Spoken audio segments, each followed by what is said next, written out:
Nous en venons maintenant au 1901. Vous avez la parole, Madame Panot.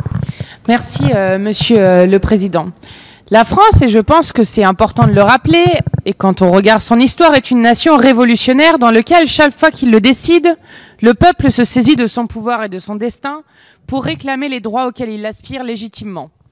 Aucun des droits du peuple français ne lui a été donné. Il les a lui-même acquis. Il les a arrachés aux conservateurs qui voulaient l'en priver. Ce message doit être délivré au moment où la propagande nauséabonde du gouvernement tend à faire croire que, par exemple, les cheminots ou les fonctionnaires seraient des privilégiés. Un statut protecteur, Madame la ministre, n'est pas un privilège, il est un droit. Les privilèges sont plutôt ceux des ministres qui hier encore dirigeaient la SNCF, la saccagée et qui aujourd'hui donnent des leçons de gouvernance sans jamais rendre de compte. La République française est d'abord et avant tout une république sociale.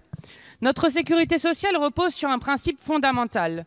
Tout le monde contribue en fonction de ses moyens, chacun reçoit en fonction de ses besoins.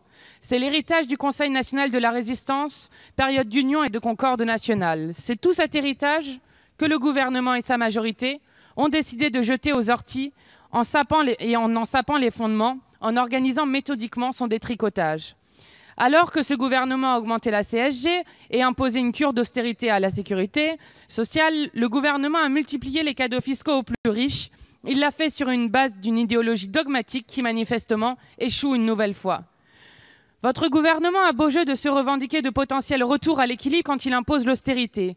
Nous estimons que le financement de la sécurité sociale ne doit pas reposer sur des patients en peine et des personnels à bout de souffle. C'est pourquoi nous proposons avec cet amendement que les détenteurs de gros patrimoines mobiliers et immobiliers soient mis à contribution. Je vous remercie.